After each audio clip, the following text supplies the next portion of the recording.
আমির বাংলাদেশের শপথ নিতে হবে, কেবল সাপই মরবে না, আর 20 দাঁত পর্যন্ত ভাঙতে হবে, ঠিক কিনা? এটা যদি আপনারা এক না হতে পারেন এ বিষয়ে, তাহলে এর পরে যদি ঝড় আসে, ওই ঝড় সামাল দেওয়ার ক্ষমতা আমাদের আর থাকবে না। মনে রাখেন, হুঁশ করে চলেন, ডান বাম বুঝে চলেন। বহুত লোক ঘাপটি মারে আছে, এখন তালে তাল দিচ্ছে, সময় পেলে আবার ওরাই কামড়াবে। আমাদেরকে অনেকে নসিহত করে, এখন মাহফিলের অনুমতি লাগে, আগে অনুমতি লাগতো। আমি বললাম যে 17 বছর আগে কি অনুমতি লাগতো না লাগতো না? এটারও হিসাব মিলায়েন, সব হিসাব মিলায় বরাবর করেন, যাতে করে নব্য কোনো ফ্যাসিস্ট আমাদের মাঝে আর আসতে না পারে। এ কথাই কি আপনাদের কোনো ব্যথা আছে ভাই? যদি ব্যথা থাকে, পর্যাপ্ত মলম আনা হয়েছে, আজকে মলম দেওয়া হবে, ঠিক আছে তো ভাই? যাদের খারাপ লাগবে, মেহেরবানি করে উঠে যেতে লাগলে ধরে ফেলবেন, বুঝবেন সমস্যা আছে, ওষুধ ছাড়া যেতে দেওয়া হবে না, ঠিক না? শরীর অনেক খারাপ। আপনারা মার্চ ফর গাজায় সাতক্ষীরায় প্রোগ্রাম হয়েছে ভাই, গাজার জন্য সমর্থনে মিছিল মিটিং হয়েছে।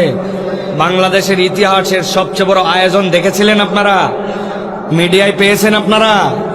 বাংলাদেশ সৃষ্টির পরে আলেম ওলামার ডাকে যে পরিমাণ মানুষ আসছে, এই পরিমাণ মানুষ কোথাও আসে নাই। অন্যদের তলে তলে এখন ঘুম নাই, অনেক হিসাব মিলাচ্ছে তারা। তো এই প্রোগ্রামের নেপথ্যে আমরা ছিলাম, ব্যাপক পরিশ্রমের কারণে গলা চলতেছে না, একদমই আমি বোবা হয়ে গেছিলাম। আপনাদের এখানে আসছি ঠান্ডা মাথায়, অল্প কিছু কথা বলে ইনশাআল্লাহ আপনাদের দিলটা যেন ঠান্ডা হয়, এইটুকু করে আল্লাহ যেন তৌফিক দান করেন আমাকে, আমি চলে যাব ইনশা। আছেন তো আপনারা ভাই? আছেন তো আপনারা? এবার বুঝে থাকলে বলেন, এই যে আসলেন, কষ্ট করে বসলেন, এটাতে লাভ আছে না নাই? যারা ভাত খাই আসছেন খালি তারা উত্তর দিবেন, বাদামালাদের উত্তর শুনবো না। এতে কি লাভ আছে না নাই? যে লাভ আছে বললেন, এটা কম না বেশি? যেটা বললেন আছে, যেটা বললেন বেশি, এবার বলতে হবে এই যে বেশি বলছেন, এটা কি বুঝে না না বুঝে? একজনকে কিন্তু ধরবো ভাই, খালি আন্দা গন্দা কথা বললে হবে না, যে কোনো একজনকে ধরবো। আপনি কোরআনের মাহফিলে আসলে কি লাভ? আপনি বলছেন বেশি লাভ, লাভটা কি বেশিটা কি, আর বুঝে বলছেন। আপনাকে 4-5টা পয়েন্ট দিয়ে বুঝাতে হবে। যে কোনো একটা তরুণ যুবককে আমি দাঁড় করে এখন ধরবো, ওই দেখেন 2-3 জন মাথা নামায় ফেলতে, বলছে হুজুর আমাকে ধরেন না, আমি কিন্তু বলিনি। তার মানে আমরা অনেক কিছুই করি, কিন্তু আমরা সেই জিনিসগুলি বুঝি না, আমরা সেই জিনিসগুলো অনুভব করি না। আমি আপনাদের কাছে বেসিক পয়েন্ট আগে বলে দেই। যেই মানুষেরা কোরআনের সাথে থাকবে, কোরআনের পক্ষে থাকবে, কোরআনের হালাকায় বসবে, কোরআনকে ধারণ করবে, কোনো লাভ যদি নাও হয়, তার জীবনে 4টা লাভ হবে। কয়টা? সবাই বলেন একসাথে, কয়টা? যারা যারা বলেন নাই, লাস্ট সুযোগ দিলাম, মুখস্থ করতে হবে। কয়টা? 4টা। এটা মুখস্থ রাখতে হবে, আমার কথা নয়, আল্লাহর কথা। আল্লাহ রাব্বুল আলামিন সূরা ইউনূস, কোরআনের 10 নম্বর সূরা, এর 57 নম্বর আয়াতের মধ্যে আল্লাহ বলছেন, নবী আপনি আপনার উম্মতকে জানান। আল্লাহর নবীর প্রতি আয়াত আসলো, ইয়া আইয়ুহান নাস قد جاءتكم موعظة من ربكم وشفاء لما في الصدور। আল্লাহ রাব্বুল আলামিন বললেন, নবী আমি মুমিনদেরকে ডাক দিয়ে বলি নাই, আমি মুসলমানদেরকে ডাক দিয়ে বলি নাই, আমি আরবদেরকে ডাক দিয়ে বলি নাই, আজমদেরকে ডাক দিয়ে বলি নাই, আমি কিয়ামত পর্যন্ত অনাগত মানুষকে ডাক দিয়ে বললাম, ইয়া আইয়ুহান নাস قد جاءتكم موعظة من ربكم وشفاء لما في الصدور।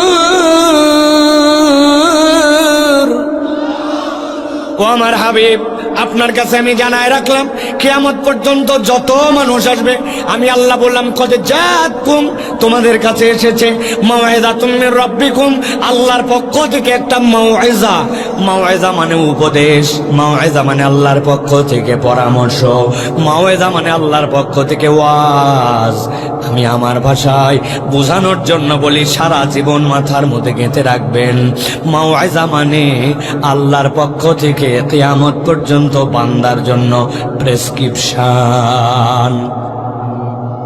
ভালো করে আমার দিকে তাকান। যদি আপনি কখনো কোনো ডাক্তার দেখাতে যান, যেই ডাক্তারটা প্রফেশনাল, যেই ডাক্তারটা পড়ালেখা করে MBBS ডিগ্রি অর্জন করেছে, কোনো একটা বিষয়ে বিশেষজ্ঞ, ওই ডাক্তার এমনি এমনি মুখে মুখে ঔষধ দেয় না, মুখে মুখে ঔষধ দেয় ডিসপেন্সারির লোক। কিন্তু ডাক্তার যদি ভিজিটের হয় আর ভালো ডাক্তার হয়, তাহলে ডাক্তার আপনাকে একটা প্রেসক্রিপশনের মধ্যে ঔষধ লিখে দেয়। কথা বলেন বুঝে থাকলে, ঠিক কিনা? কিন্তু আপনি খেয়াল করেন নাই, আপনি যখন একটা প্রেসক্রিপশন রেখে দিয়ে নিয়ে আসছেন, ওই প্রেসক্রিপশনে 3টা পার্ট থাকে, খেয়াল করেন। প্রেসক্রিপশনের বাম পাশে একটা দাগ দেওয়া থাকে বা একটা টান দেওয়া থাকে, উপর দিকে প্রেসক্রিপশনের একটা ভাঁজ দেওয়া থাকে। খেয়াল করে এখন মনে করে দেখেন, উপরে বাম পাশে ডাক্তারের নাম বাংলায়, ডান পাশে ইংরেজিতে দেওয়া আছে, আর এইখানে আপনার নামের জন্য একটা অপশান আছে, বয়স কত অপশান আছে, ছেলে না মেয়ে এখানে লেখা আছে, আর বাম পাশে এরকম চিকন করে একটা ফাঁক আছে। আপনি গেছেন ডাক্তারের কাছে, আপনার পেটের পীড়া নিয়ে কথার কথা বলতেছি, ভালো করে খেয়াল করেন। ডাক্তার জিজ্ঞাসা করছে কতদিন ধরে পেটের সমস্যা, লাস্ট 3 মাস। কি হয়, খাওয়ার আগে ব্যথা না পরে ব্যথা, পেটের এই জায়গায় চাপ দিলে লাগে, এখানে কি ব্যথা করে, এরকম করে টান দিলে কি অস্বস্তি হয়, রাত্রেবেলা কি গ্যাস হয়, সকালবেলা কি গলা জ্বলে। জিহ্বাটা বের করেন তো, জিহ্বাটা দেখে ডাক্তার, এইগুলা দেখে। আর বাম পাশ দিয়ে ছোট্ট ছোট্ট করে কি যেন লেখে, আপনি কোনোদিন জিজ্ঞাসাও করেন নাই কি লিখলেন আপনি ওই জায়গায়। সব লেখা হওয়ার পরে ডাক্তার এবার RX দিয়ে এখানে আপনার ঔষধ লিখতে শুরু করে। খেয়াল করলে দেখবেন ডাক্তার যে ঔষধ আপনাকে দিয়েছে, ওইখানে 4টা বিষয় আপনার জন্য লেখা আছে। 1 নম্বর ঔষধের নাম দেওয়া আছে, 2 নম্বর ঔষধের পাওয়ার কত লেখা আছে, 3 নম্বর দেওয়া আছে ওষুধটা খাওয়ার আগে খাবেন না পরে খাবেন, আর 4 নম্বর লেখা আছে ওষুধটা চলবে কতদিন, 7 দিনের ডোজ নাকি 1 মাসের ডোজ নাকি 14 দিনের ডোজ। বুঝে থাকলে বলেন যে প্রেসক্রিপশনটা বুঝালাম। যদি ডাক্তার দেখায় থাকেন, প্রেসক্রিপশনের মধ্যে এরকম করে লেখা থাকে কিনা? কিন্তু এই যে বাম পাশে কি লেখা ছিল, ছোট ছোট করে ডাক্তার লিখে রাখলো, কি লিখলো এই জায়গায়, এইটা কোনোদিন চিন্তা করলাম না। ডাক্তার যদি পড়ালেখা করা হয়, ডেডিকেটেড ডাক্তার হয়, তাহলে বাম পাশে ডাক্তার আপনার যে রোগ আইডেন্টিফাই করছে, আপনার যে রোগটা ওনার মেডিকেল সায়েন্সে ধরা পড়ছে, আপনাকে বলে নাই, কিন্তু বাম পাশে নোট দিয়ে লিখে রাখছে যে এই রোগটা আমি মনে করে এই ঔষধগুলা দিলাম।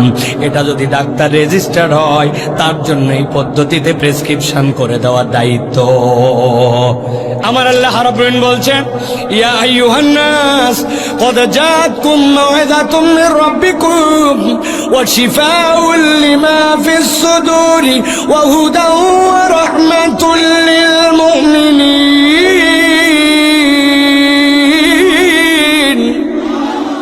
আল্লাহ বলছেন, ও দুনিয়ার মানুষ, কিয়ামত পর্যন্ত যত মানুষ আসবে, আমি আল্লাহ রাব্বুল আলামিন তোমাদেরকে বললাম, আল্লাহর পক্ষ থেকে এটা তোমাদের জন্য প্রেসক্রিপশন। তার কত ধরনের রোগ, কত ধরনের সমস্যা, কত ধরনের কি, সেই ব্যক্তি জানে না, কিন্তু স্রষ্টা হিসাবে আমি আল্লাহ জানি। আমি জেনে বুঝে আমার বান্দাকে জানায় রাখলাম, কিয়ামত পর্যন্ত তোমার যত রোগ, তার জন্য ট্রিটমেন্ট এই কোরআনুল কারীম। সুবহানাল্লাহ। এই ওয়াজ শুনে সাতক্ষীরার কোনো এক লোক আমাকে বিপদে ফেলতে পারে, চলে আসছে আমার কাছে, হুজুর আপনি বলছেন কোরআন প্রেসক্রিপশন, বহুদিন ধরে এই জায়গায় একটা দাউদ হয়েছে, দেখেন ভালো হয় না, আর মাজা এটা ব্যথা, কত ডাক্তার দেখালাম সারে না, এই দাউদের ওষুধ আর আপনার মাজা ব্যথার ওষুধ দিয়ে আপনি যাবেন। বুঝে থাকলে বলেন, এই লোক যদি আমার কাছে আসে ঝামেলা আছে না নাই? আমি বুঝানোর জন্য বলছি, কনসেপ্ট পরিষ্কার করেন, দিলটা খুলে দিয়ে রিল্যাক্স করে বসেন, কথাগুলো আজকে কলিজার মধ্যে গেঁথে নিয়ে যাবেন। এখন ওই লোক আসছে দাউদের ট্রিটমেন্ট নিতে আর মাজা ব্যথার ট্রিটমেন্ট নিতে। আমি যদি আপনার কাছে বলি, ভাই সরাসরি দাউদের কোন মলম লাগাবেন আর মাজার কোন ট্রিটমেন্ট দিবেন, এইটাকে কোরআনে আছে নাকি? নাই। তাহলে আমি যে বললাম কোরআন সব বিষয়ের জন্য আল্লাহর পক্ষ থেকে ট্রিটমেন্ট, রব্বুল আলামিন যদি গবেষণা করে মানুষ এইগুলোর ট্রিটমেন্ট এখান থেকে পেতে পারে, কিন্তু আল্লাহ রব্বুল আলামিন এইটা বলার পরে খাস করতেছেন, আল্লাহ বান্দা তোমার রোগের জন্য ট্রিটমেন্ট, তবে এমন একটা জিনিসের জন্য কোরআন ট্রিটমেন্ট, ওইটা যদি ঠিক হয় তোমার সব ঠিক হবে, আর ওইটা যদি ঠিক না হয় তোমার কিছুই ঠিক নাই। আল্লাহ বলছেন সেইটা কি জানো নাকি? আল্লাহ বলছেন শিফাউল লিমা ফিস সুদূর। ও বান্দা, আমার নবী তোমাদেরকে জানায় রাখলো, ইজা সলুহাত সলুহাল জাসাদু কুল্লু ওয়া ইজা ফাসাদাত ফাসাদাল জাসাদু কুল্লু আলা ওয়া হিয়াল কলব। দুনিয়ার তোমার সব ঠিক, কিন্তু তোমার অন্তরের ডাক্তারি করার দুনিয়াতে কেউ নাই। তোমার অন্তর যদি ঠিক হয় তুমি জান্নাতে যাওয়ার উপযুক্ত, ওই যে রোগ নাই। আর তোমার দুনিয়ার সব ঠিক আছে, কিন্তু তোমার অন্তর যদি রোগগ্রস্ত হয় তাহলে জান্নাতে যাওয়ার মতো তুমি ফিট নও, ঠিক না? ভালো করে বোঝেন, অন্তর যদি আপনার ঠিক না হয় আপনি আল্লাহর কাছে জান্নাতে যাওয়ার ফিটনেস পাবেন না। আপনি কতগুলা ঘেরের মালিক, আপনি কত টাকার মালিক, আপনার পাওয়ার কত, কতদিন ক্ষমতায় ছিলেন, কি পরিমাণ বাহাদুরি দেখাইছেন, দুনিয়ায় কয়টা বাড়ি, কয়টা নারী, চেহারা কেমন, এইগুলো একটাও জান্নাতে যাওয়ার কারণ নয়। আল্লাহ বলতেছেন জান্নাতে যাওয়ার কারণ হচ্ছে তোমাদের মধ্যে থেকে ওই ব্যক্তিগুলার ওই যোগ্যতা। আল্লাহ বলতেছেন যেই মানুষগুলা আল্লাহকে কতটুকু ভয় করে এই মানদণ্ডে উন্নীত হবে তারাই জান্নাতে যাবে। আর জান্নাতে যাওয়ার মানদণ্ডে উন্নীত হওয়ার জন্য অন্তরটা কোরআন দিয়ে ঠিক হতে হবে। অন্তর ঠিক না হলে ওই ব্যক্তির জান্নাতে যাওয়া সম্ভব নয়। কথা ঠিক না? কত লম্বা লম্বা মানুষ দেখছেন আপনারা, কত বেটে বেটে মানুষ, কত সাদা মানুষ, কালো মানুষ দেখছেন না ভাই? আরে কত লম্বা আপনি দেখছেন কত জায়গায়। আমি বলি দুনিয়ার একটা সেরা লম্বা মানুষ আমি দেখছি একবার হজে যাওয়ার পরে আব্বা আমাকে বলে দিয়েছে 2005 সাল, আজ থেকে প্রায় 20 বছর আগে, ছোট্ট মানুষ তখন আমি, বলছে বাবা খবরদার যদি তওয়াফ করার সময় কেউ পায়ে ঘুতা লাগায়, গায়ের মধ্যে ঘুতা লাগায়, পিছন দিকে তাকাবা না, কারণ এই জায়গায় কেউ ইচ্ছা করে ঘুতা দিবে না। কিন্তু তুমি যদি পিছনে তাকাও তাইলে ওই লোককে তুমি একটা তলব করতেছো যে তুমি আমারে ঘুতা মারলে কেন, মনে কষ্ট পাবে যে। আমি ওইগুলা সব আমল করতেছি, মানুষের দিকে যতই ঘুতা লাগুক যাই লাগুক, কিন্তু আমি কোনোভাবেই পিছনে তাকাবো না, এই নিয়ত করে আমি তওয়াফ করতেছি। কিন্তু কি আশ্চর্য, এক লোক কোত্থেকে জানে আসছে, আসার পরে যতক্ষণ আমি তওয়াফ করি আমার এই গালের মধ্যে খালি হাত দিয়ে গুতা মাঠে। বাঙালি সব গুতা সহ্য করতে পারে, দুইটা সহ্য করতে পারে না। একটা হচ্ছে তুই যেখানে মারিস মার, তুই আমার গেডি ধরলি কেন, ঠিক কিনা? ঘাড় ধরলি কেন? লাথি মারবি পাছায় মার, ঘাড় ধরলি কেন, কথা ঠিক কিনা? আর 2 নম্বর তুমি যেখানে সেখানে মারো, গালে থাপ্পড় মারলে কেন? গালে মারলে আমাদের মেজাজ আসমানের উপর উঠে যায়, ঠিক কিনা? ওই লোক খালি আমারে গুতায়, আব্বাও বলে দিছে তাকানো যাবে না, কিন্তু কতক্ষণ? বহুতক্ষণ পরে চিন্তা করছি কিছু বলবো না, কিন্তু যেই লোক এত ঘুতায় ওই লোকটাকে অন্তত লোকটা দেখা দরকার। আমার ঘুতা বুঝে আমি ডান দিকে তাকাইছি, তাকায় দেখি ঘুতা খাই কিন্তু লোক নাই। কিরে লোক নাই কেন? তাকায় দেখি আমি যে তাকাইছি উনার এহরামের কাপড় ভিতর দিয়ে উনার পেট দেখা যায়। উপর দিকে তাকায় দেখি আমার থেকে 2.5 হাত উঁচু। আসলে ওই লোক আমাকে একবারও ইচ্ছা করে ঘুতা মারে নাই। ওই লোকের তুলনায় আমি এমন বাটুর বাটু, ওই লোক স্বাভাবিক এরকম করে চললেই আমার হাতে। আরেকবার খেলা হচ্ছে, টিভির মধ্যে দেখি কি রে, হেলমেটের ভিতর দিয়ে মাঝে মাঝে একটু লাইট জ্বলে আবার বন্ধ হয়। চিন্তা করলাম হেলমেটের ভিতর আবার কেমনে লাইট জ্বলে। অনেকক্ষণ পর খেয়াল করে দেখি যেই প্লেয়ার হেলমেট পরে আছে ওই বেটা সুইনগাম চিবায়, আর মাঝে মাঝে যখন দাঁত বের হয় তখন আলো জ্বলে। ওয়েস্ট ইন্ডিজের প্লেয়ার দেখছেন এরকম কালো ভাই, আমি বোঝানোর জন্য বলছি, আপনি কত ধলা কত কালা, আপনি সমাজে কত দাম, কত আপনার প্রভাব প্রতিপত্তি, আপনার সন্তান কয়টা, জমি কয় বিঘা, বাংলাদেশের মুসলমান না আফ্রিকা, এইগুলা একটাও আল্লাহর কাছে জান্নাতে যাওয়ার কারণ বা বারণ নয়। আল্লাহ বলতেছেন আল্লাহর কাছে জান্নাতে যাওয়ার কারণ হচ্ছে কোরআন দিয়ে তোমার অন্তরটা জান্নাতে যাওয়ার উপযুক্ত হয়েছিল কিনা। কোরআনওয়ালা জান্নাতি, কোরআন যদি না থাকে জান্নাতে যাওয়ার সুযোগ নাই। ইন্না আকরামাকুম ইনদাল্লাহি আতকাকুম। একটা উদাহরণ দিব, তরুণ যুবক যারা আছো, যাদের বয়স এখন পর্যন্ত 40 হয় নাই, হাত উঁচু করো তো ভাই। 40 যাদের হয় নাই হাত জোরে তোলো। হাত নামাও। ভালো করে এটা মুখস্থ রাখো, দেখো তো মিলে কিনা। বুঝে থাকলে হ্যাঁ না বলা লাগবে, আর না বুঝে থাকলে চুপ করে থাকবে। কথা খেয়াল করো। একদিন পেপার পড়তেছে সাতক্ষীরার এক ছেলে। পেপার পড়তে পড়তে হঠাৎ করে দেখে পেপারের মধ্যে বিজ্ঞাপন আসছে, বাংলাদেশ সেনাবাহিনীতে লোক নিবে, তবে জেনারেল পিপুল না, সেকেন্ড লেফটেন্যান্টে লোক নিবে। আপনি যদি সৈনিক পদে ঢোকেন, যত প্রমোশন হোক আপনার, ওয়ারেন্ট অফিসারের উপরে আপনি জীবনে উঠতে পারবেন না। লাস্ট প্রমোশন আপনার ওয়ারেন্ট অফিসার। কিন্তু আপনি যদি সেকেন্ড লেফটেন্যান্টে কমিশন র্যাঙ্কে ঢোকেন, যদি কপাল ভালো থাকে, কোনোদিন বাংলাদেশ সেনাবাহিনীর প্রধানও হয়ে যেতে পারে, ব্রিগেডিয়ার হতে পারে, কর্নেল হতে পারে। প্রাথমিক নির্বাচনের জন্য যোগ্যতা 4টা। কয়টা? আমি তো মুরব্বীদের উত্তর শুনতে চাই নাই। কয়টা? ওই যে 40-এর নিচে যারা, কয়টা? 1 নম্বর, ওই ছেলের এসএসসি এবং এইচএসসি উভয়টাতে সেকেন্ড ডিভিশন কমসে কম থাকা লাগবে। 2 নম্বরে, ওই ছেলে 5 ফিট 6 ইঞ্চি লম্বা হওয়া লাগবে। 3 নম্বরে, কোনো থানাতে কোনো রকম মামলা মোকদ্দমা, ফৌজদারি মামলা থাকা চলবে না। 4 নম্বরে, শারীরিকভাবে ফিট হতে হবে।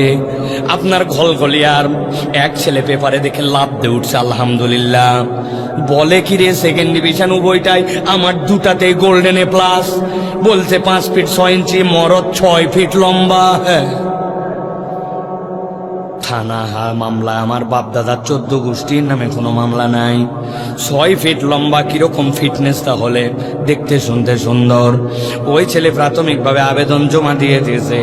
আবেদন জমা দেওয়ার পরে ঢাকা ক্যান্টনমেন্ট থেকে উনার নামে চলে আসছে চিঠি, যে এই ছেলে অমুক তারিখে তুমি ক্যান্টনমেন্টে যোগাযোগ করো। ওই ছেলে কাগজপত্র সব রেডি করে এলাকার থেকে দোয়া নিয়া সুন্দর করে রেডি হয়ে ঢাকা চলে গেছে। অফিসে ঢোকার পরে বলছে, আগে তোমার দেখো, এসএসসি এইচএসসি পুরে সেকেন্ড ডিভিশন চাইছিলাম, ওইটাতে ফার্স্ট ডিভিশন। ওকে, বলছে এবার থানার ক্লিয়ারেন্স দেখাও। ওই টেবিলে যাও। টেবিলে যায় থানার ক্লিয়ারেন্স। ওকে, থানাতে কোনো ঝামেলা নাই, দারুণ ব্যাপার। 3 নম্বরে বলছে, ওই যে দেখো বাঁশের মধ্যে ওই যে সুতা বান্ধা আছে, 5 ফিট 6 ইঞ্চি হাইট করে, ওই জায়গায় যায় মাপ লাগা। বেচারি 6 ফিট লম্বা, মাপ দিতে যায় ওনার নাক বরাবর বাইতে গেছে। যে বেটা মাপ নিচ্ছে বলছে, এত লম্বা তুই নিচ দিয়ে যা। 4 নম্বরে, খালি গা হও, তোমার শারীরিক ফিটনেস পরীক্ষা হবে। ওই ছেলে এখন শারীরিক ফিটনেস পরীক্ষার জন্য দাঁড়াইছে। বলছে, হাত দুটা সামনের দিকে সোজা করো। হাত দুটা যেই না সোজা করছি, ডান হাতটা টনটন সোজা, বাম হাতের মাথার এই 4টা আঙ্গুল অল্প একটুখানি বাঁকা। যেই বেটা ওনার পরীক্ষা নিচ্ছে বলছে, আই আই বাম হাতের নখ সোজা কর। বেকা কি জন্য? ওই ছেলে বলতেছে, স্যার জন্মের থেকে আমার 4টা আঙ্গুলের মাথা একটু ভাঁজ, এছাড়া শরীরে কোনো সমস্যা নাই। সাতক্ষীরার মুসলমান, বুঝে থাকলে উত্তর দেন। 6 ফিট লম্বা, থানা ক্লিয়ারেন্স আছে, উভয়টাতেই গোল্ডেন এ প্লাস। বুকটা 40 ইঞ্চি, শরীরটা বিশাল বড়, কিন্তু বাম হাতের 4টা আঙ্গুলের মাথা কেবল একটুখানি ভাঁজ। একসাথে একযোগে উত্তর দেন তো, এত যোগ্যতা থাকার পরেও এই 4 আঙ্গুলের মাথা একটু ভাঁজ হলে ওই ছেলেটাকে কি সেনাবাহিনীতে নিবে? বুঝে বলেন, নিবে?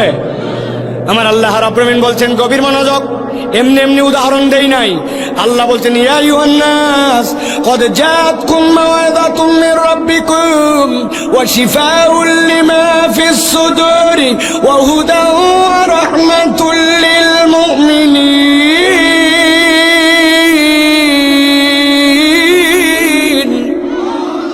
আল্লাহ বলছেন, ও দুনিয়ার মানুষ, আমি আল্লাহ কোরআনকে যে কোনো জায়গায় তোমার জন্য মলম লাগাতে পাঠাই নাই।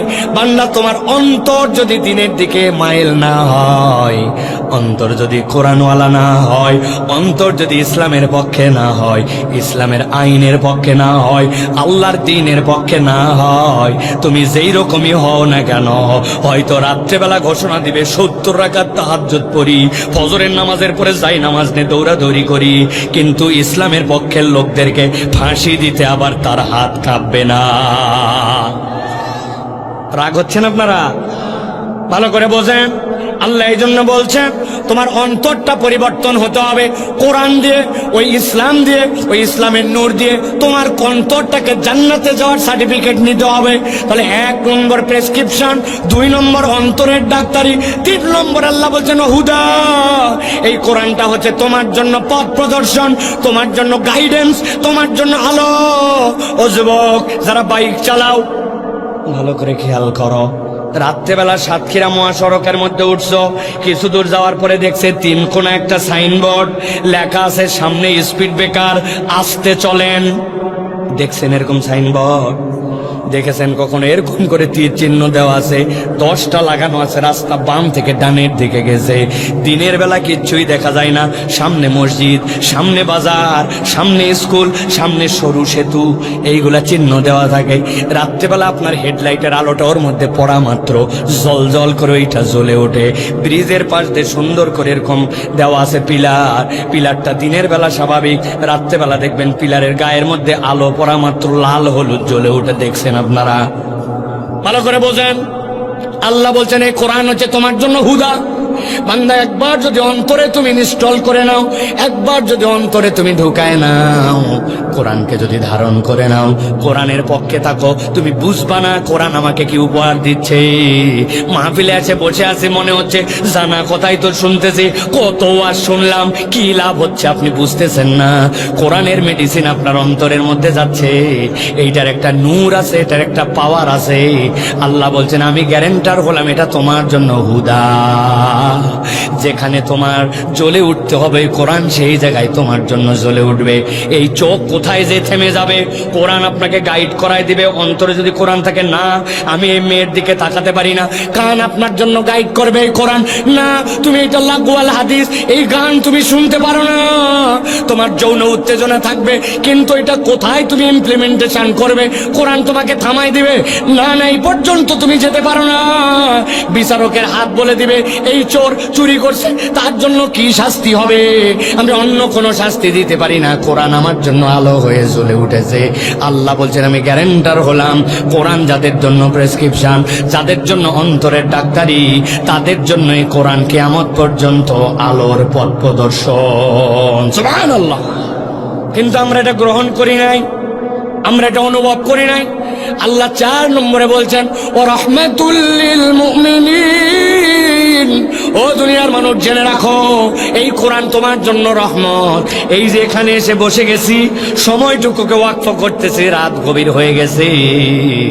আল্লাহ কোরআনে বলছেন ফাযাক্কির ফাইন্না যিকরা তানফাউল মুমিনিন। আল্লাহ আম করে দিয়ে রাখছেন, খাস করেন না। আল্লাহ গ্যারেন্টার হচ্ছেন এই কোরআন শোনা, কোরআনের মহব্বত দেখানো, কোরআনের পক্ষে থাকা, কোরআনের পক্ষে স্লোগান দেওয়া, কোরআনের পক্ষে আপনার অবস্থান প্রকাশ করা। আল্লাহ বলছেন এইটা ঈমানদারদের জন্য দুনিয়া আখিরাতে রহমত। সুবহানাল্লাহ। কত দলবাজি করলেন, কত চাটুকারিতা করলেন, কত মিথ্যা স্লোগান দিলেন, ভুয়া আপনি প্রশংসা করলেন। উমুক ভাইয়ের চরিত্র ফুলের মতো পবিত্র, বিগত 3 মাসে মসজিদে ফজরের জামাতে আসেনি এক ওয়াক্ত। ছিল কিনা ভাই? উনি কখনো বিড়ি খায় না, জিনা আন্দাজি কথা বলেন না। উনি বিড়ির ভিতরের মশলা বাইর করে ওর ভিতরে গাঁজা ভরে খায়। বহু আগে বিড়ি খাওয়া বাদ দিছে উনি। উনি কখনো কোনো রকম চুরি করে না, কেননা চুরি করা সাধারণ মানুষের কাজ, উনি ডাকাতি করে। কথা বলেন আপনারা। আল্লাহ রাব্বুল আমিন বলছেন, এই যে তুমি তেলবাজি করলে, চাটুকারিতা করলে, ওয়া রাহমাতুল লিল মুমিনিন, যেদিন কবরের ডাক এসে যাবে, জামা কাপড় আপনি আপনি খুলে ভালো, না হলে কাঁচিতে অনেকগুলা গোসল করানোর সময় এই জামা কেটে ফেলতে হইছে। এরপরে কাপড়ের কাপড় পরায় কবরে যেদিন নামাবে, ওই দিন যাওয়ার পরে তোমার পণ্ডিতি পদ্মারি, ইয়াউমা লা ইয়ানফাউ মালু ওয়ালা বানুন, তোমার কোনো কিছুই কাজে আসবে না। আল্লাহ বলছেন কোরআন কাজে আসবে, আসবে, আসবে। ওই কোরআন তোমার কবরে আলো হয়ে যাবে, হাসরের দিন দাঁড়ায় যাবে, আল্লাহ পাওয়ার দিবেন। ওই কোরআন আল্লাহর সাথে ঝগড়া লাগাই দিবে। আল্লাহকে বলবে রাত জাগাইছিলাম, কোরআন পড়াইছিলাম, তারাবি পড়াইছিলাম, তাহাজ্জুদ পড়াইছিলাম, এশা পড়াইছিলাম, ফজর পড়াইছিলাম। ওই কোরআন দিয়ে তোমার বান্দা যেরকমই হোক শুনেছিল। ওই কোরআন শুননেওয়ালা কান, অন্তরের মধ্যে তার ফাতিহা মুখস্থ ছিল, ইসলামের পক্ষে ছিল, কোরআনের পক্ষে ছিল, মুনাফিক চরিত্রে ছিল না। আল্লাহ তোমার বান্দাকে তো আমি এমনি এমনি জাহান্নামে যেতে দিব না, হয় আমাকে সহ পাঠাও। কোরআন কালামুল্লাহ, কালামুল্লাহ জাহান্নামে যাবে না, কোরআনের পক্ষের লোককে কোরআন দ্বারা আল্লাহ জাহান্নামে যেতে দিবেন না। ভালো করে মনে রাখেন, আমি আমার ভূমিকার কথা আপনাদেরকে বলতেছি। তাহলে কোরআনের পক্ষে থাকলে, কোরআন শুনতে আসলে কমসে কম কয়টা লাভ মনে থাকবে তো? কোরআন প্রেসক্রিপশন, সারা জীবন মাথার মধ্যে ঢুকাই নেবেন। উদাহরণটা মনে রাখবেন, কোরআন শিফা, আপনার অন্তরের জন্য ডাক্তারি। মনে রাখবেন উদাহরণটা, ওই যে 4টা আঙ্গুল বাঁকা, খাওয়া নাই, জান্নাতে যাওয়ার সুযোগ নাই। 3 নম্বর, এই কোরআন হচ্ছে রিফ্লেক্টরের মতো, আপনি বুঝবেন না কিন্তু আপনার অন্তর থেকে একটা রিফ্লেক্ট আসবে। এই যে হুজুররা বলে ছোটবেলায় বাচ্চাকে মক্তবে দাও, কোরআন কিছু মুখস্থ করাও, কেন? বড় হওয়ার পর উল্টা পাল্টা যেতে পারে, কিন্তু হৃদয়ের মধ্যে কোরআন থাকলে সময় মতো ইনশাল্লাহ জ্বলে উঠবে, ঠিক কিনা? আর যেগুলোর মধ্যে কিচ্ছু নাই, ওইগুলার মধ্যে কিছুই কোনোদিন পর্যন্ত আসবে না। ভিতরে কিছু থাকলে না রিফ্লেক্ট করবে, আয়না থাকলে না প্রতিচ্ছবি দেওয়া যাবে, ওর ভিতরে তো আয়নাই নাই, জ্বলবে কি, ঠিক কিনা? কোরআন হচ্ছে নূর, আর কোরআন 4 নম্বর রহমাতুল লিল মুমিনিন। আপনার জীবনে যে ধরনের রহমত লাগবে, আল্লাহ বলছেন তুমি কোরআনের পক্ষে থাকো, কোরআন তেলাওয়াত করো, কোরআন বুঝো, কোরআন মানো, আল্লাহ তোমার যা লাগবে সব দিবেন। সুবহানাল্লাহ। অতএব এবার বলেন, বুঝে থাকলে যে কোরআন শুনলে লাভ আছে না নাই? আছে তো ভাই, আছে। তাহলে আমরা কোরআনের পক্ষে থাকবো তো ইনশাআল্লাহ। প্রিয় ভাইয়েরা, আপনারা যারা কথা শুনতেছেন, প্রায় আধা ঘন্টার বেশি কথা হয়েছে, আপনারা মনে করতেছেন যে আলহামদুলিল্লাহ কথাবার্তার মূল কথা মনে শুরু হয়েছে। না ভাই, এখনো মূল কথা আমি শুরু করতে পারি নাই। আমি আপাতত একটু সাইজ করে নিলাম আপনাদেরকে, একটু যাতে কারা কারা আমরা আসি এটা যেন আমরা বুঝতে পারি। আমি অনেক সময় উদাহরণ দিয়ে বলি, আপনারা ঘেরের পাশ দিয়ে ভাই আল দেন না ভাই, আল না থাকলে ঘেরে পানি বাঁধবে ভাই। আপনার আল যদি কাটা থাকে, আমাদের বাংলাদেশে এখন সবচেয়ে বেশি শুনবেন যে বেটা ওয়াজ শোনে, ওও বলবে যে এত ওয়াজ, কোনো চেঞ্জ নাই, কোনো পরিবর্তন নাই, সেই আগের মানুষই আছে, এত ওয়াজ করে কি হবে? বলে না ভাই, বলে না ভাই? সত্য কথা বলেন, বলে কিনা? আপনার আমার মনের মধ্যে উদয় হয় না এই কথা? এত ওয়াজ, কই পরিবর্তন? ওই যে কয়টা শোনা লোক ও কয়টাই শোনে, যে কয়টা নামাজি লোক ও কয়টাই আসে, পরের দিন সকাল থেকে যে কয়টা বাদ দেওয়ার কয়টা বাদ দেয়, ঠিক কিনা? কেন? কখনো জিজ্ঞাসা করেন নাই নিজেকে কেন? আমি এই কেনর উত্তর বার করছি। এর কারণ আমরা আলহীন ওয়াজ শুনি। আমাদের টার্গেট কারো সুর শোনা, আমাদের টার্গেট কারো জমানো, আমাদের টার্গেট কারো আসলাম, একটুখানি হই হই দিয়ে চলে গেলাম।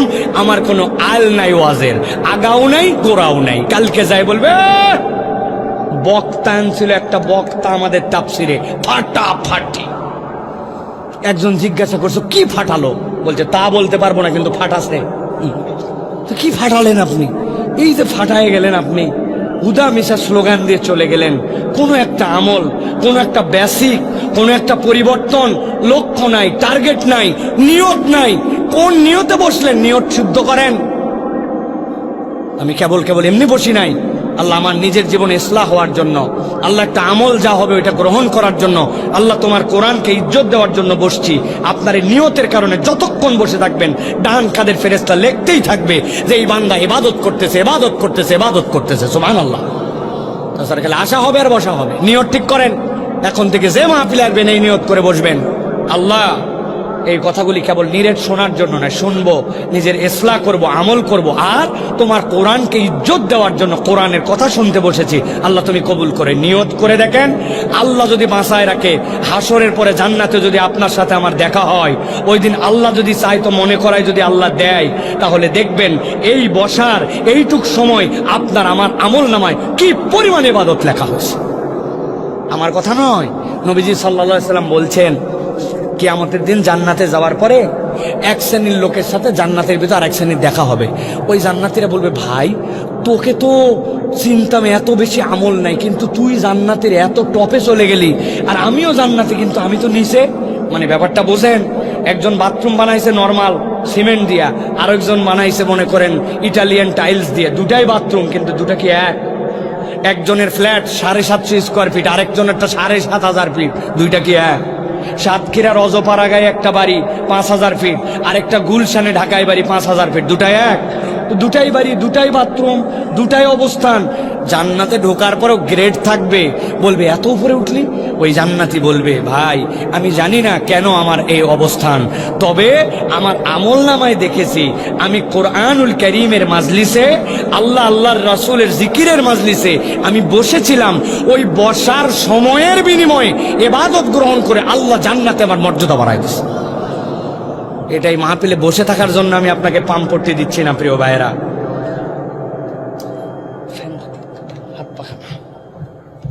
প্রিয় ভাইয়েরা, তাহলে আমরা কোরআনুল কারীম থেকে আজকে কিছু কথা শুনে যেতে চাই। রাজি আছেন তো আপনারা? আছেন ইনশাআল্লাহ? প্রিয় ভাইয়েরা, তবে আমার মাহফিলের মূল শ্রোতা কিন্তু মুরব্বীরা না। আমি সব জায়গায় বলে থাকি আমার মাহফিলের মূল শ্রোতা হচ্ছে ইয়াং যারা, তরুণ যারা। আজকে আপনারা যে পরিমাণ আসছেন, মেয়েরা এর থেকে দ্বিগুণ আসছে।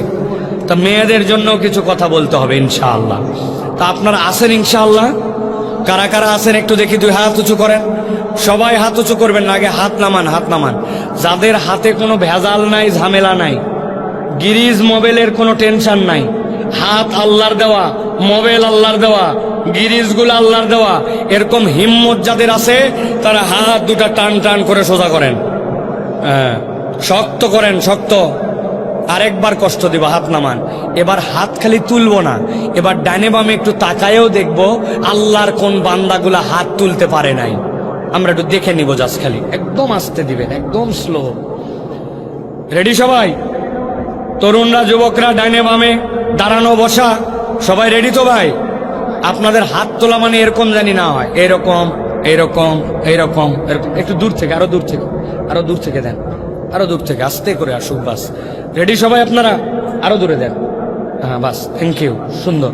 এদিকে ঘুরাই দেন, একটু আমার দিকে ঘুরান, আরেকটু ঘুরান। হ্যাঁ বাস, ওকে, ধন্যবাদ। হাত সকলে এবার তাহলে 2টা হাত সোজা করেন, শক্ত করে উঠান। ডানে বামে একটু তাকায় দেখেন কারা উঠাতে পারে নাই। দেখেন সবগুলো চেহারা দেখে নেন। সবাই উঠাইছে? সবাই সোজা করছেন? সোজা।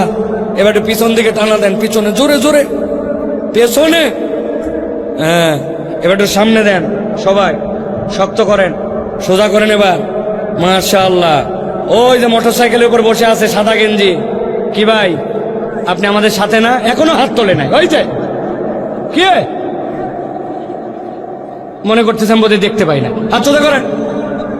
রোজা করছেন? এই উঠান, হাত উঠান, হাত শক্ত করেন। হ্যাঁ, এবার একটু ডানে দেন। মাশাআল্লাহ, ডানে। এবার একটু বামে দেন। এবার একটু সোজা করেন, সোজা সোজা সোজা করেন। করছেন সোজা? এবার একটু আরাম করে বসেন, নড়ে চড়ে বসেন, পা নামাবেন না, আরাম করে রিল্যাক্স। হাত সোজা করেন। গলাটা এবার পরিষ্কার দেন। হয়নি? এই পেছন থেকে পরিষ্কার দেন গলা।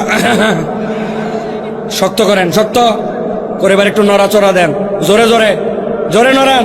ওই চাচা হাত তোলে নাই, ওই যে সামনে, ওই যে ওই চাচা, আবার পিছনে তাকাচ্ছে। আপনি আপনি ওই যে খয়েরি কালারের। হ্যাঁ, সোজা করেন, শক্ত করেন। করছেন সবাই? এবার শক্ত করে হাত সোজা করেন, সোজা সোজা। হ্যাঁ, মাশাআল্লাহ। এবার বুক বরাবর নেন, এই বরাবর নিছেন। এবার আমরা আকাশ বাতাস মুখরিত করে একটা তাকবীর দিতে চাই। পারবেন ইনশাআল্লাহ? এই মাঠে যত ওয়াজ শুনছেন, যত মাহফিলে আসছেন, এরকম হিম্মত করে তাকবীর দেন নাই। পারবেন ইনশাআল্লাহ? সবাই পারবেন ইনশাআল্লাহ?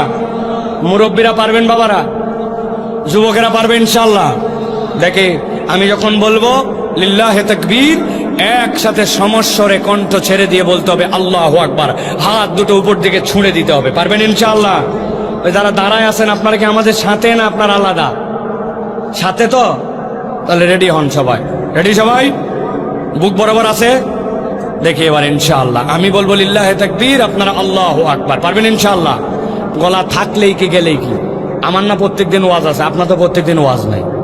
অতএব আকাশ বাতাস মুখরিত করে শয়তানকে বিতাড়িত করার জন্য, আল্লাহকে খুশি করার জন্য, ওই অন্তরের ভিতরে যেই শয়তান মুখের মধ্যে বলে আল্লাহর নাম অত জোরে বলার দরকার নাই, ওই দলে আমরা নাই। আমরা আল্লাহর নাম একটা বলিষ্ঠ কণ্ঠে নিতে চাই। পারবেন ইনশাআল্লাহ? দেখে এটা তাকবীর দেন, লিল্লাহে তাকবীর, লিল্লাহে তাকবীর। আল কোরআনের আলো, আল হাদিসের আলো, তোমার নেতা আমার নেতা, তোমার নেতা আমার নেতা। আলেম ওলামা যেখানে, আল্লাহর আইন যেখানে, লিল্লাহে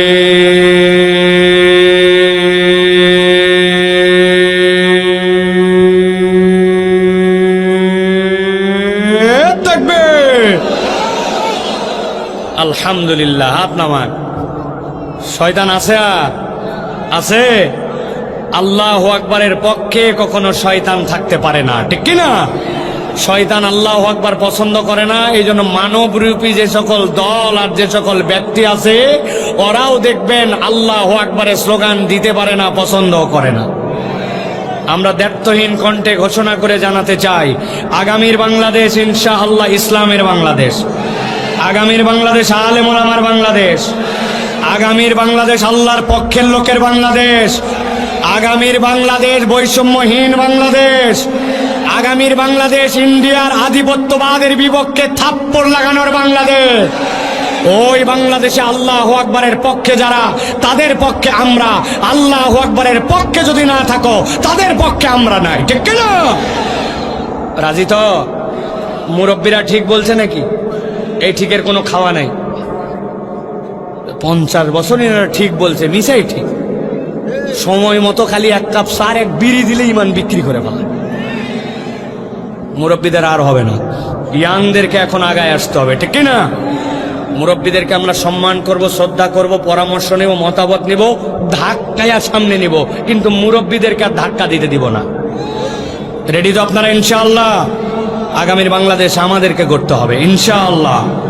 আল্লাহ আমাদের মুরব্বীদের হায়াত দারাজ করে দেয়, আল্লাহ আমাদের মাথার প্রতি এই ছায়াগুলোকে দীর্ঘ করে দেয়। আল্লাহ রাব্বুল আলামিন সকলকে মিলে ইসলামের পক্ষে, কোরআনের পক্ষে আসার তৌফিক দান করো। মুনাফিকের চরিত্র থেকে আমাদেরকে বের হওয়ার যোগ্যতা দান করো। প্রিয় ভাইয়েরা, চলেন আমরা কোরআনুল কারীমের মধ্যে প্রবেশ করব। আপনার বিরক্ত হচ্ছেন না তো ভাই? চলেন আমরা কোরআনের মধ্যে প্রবেশ করব। সংক্ষিপ্ত সময়ে নির্ধারিত একটা বিষয়ে আমরা কথা শুনে তারপরে আমরা বিদায় নেব। বলেন আল্লাহুম্মা, জোরে বলেন আল্লাহুম্মা, আল্লাহুম্মা। আল্লাহ আমাদের সকলকে কবুল করুক। বিতাড়িত শয়তান থেকে আশ্রয় প্রার্থনা করে একজন অলসতা করবেন না। আপনার জবানের যতটুকু শক্তি আছে ছেড়ে দিয়ে সুন্দর করে আমার সাথে আল্লাহ রাব্বুল আমিনের শেখানো পদ্ধতিতে আমরা এখন কোরআনের মধ্যে ঢুকবো। সকলে পড়েন আউযু বিল্লাহি মিনাশ শাইতানির রাজীম। বিসমিল্লাহির রহমানির রহিম। واتل عليهم نبأ الذي آتيناه آياتنا فانسلخ منها فأتبعه الشيطان فكان من الغاوين। আমার আল্লাহ বলছেন, ও আমার হাবিব, আপনাকে দায়িত্ব দেওয়া হলো কিয়ামত পর্যন্ত অনাগত যত মানুষ আসবে, আপনি আপনার উম্মতের কাছে এই আয়াতটা তেলাওয়াত করেন, এই আয়াতের বার্তাটা আপনার উম্মতের কাছে দিয়ে যান। আল্লাহ রাব্বুল আমিন বলছেন, এই আয়াতের মধ্যে এমন একটা ঘটনা আপনাকে আমি জানাচ্ছি, কিয়ামত পর্যন্ত আপনার যত উম্মত আসবে সবগুলির জন্য এর মধ্যে বার্তা আছে। হযরত আব্দুল্লাহ ইবনে মাসউদ রাদিয়াল্লাহু তাআলা বলছেন, আল্লাহ এখানে কার ব্যাপারে বলতে বলেছেন জানো নাকি? এই লোকটা উম্মতে মুহাম্মদের লোক না, এই লোকটা ফিরআউনের সময়ের লোক। লোকের নাম হচ্ছে বালআম ইবনে আবার। ওই লোকের কি কারণ ছিল, যেই কারণে রব্বুল আলামিন তাকে এই ঘটনাটা নবীকে বলতে বললেন? আব্দুল্লাহ ইবনে মাসউদ বলতেছেন, বালআম ইবনে আবার এমন এক ব্যক্তি ছিল, যেই ব্যক্তি আল্লাহর কাছে যে কোনো বিষয়ে দোয়া যদি করতো এক মুহূর্ত দেরি হতো না, দোয়া করার সাথে সাথে তার দোয়া কবুল হয়ে যেত।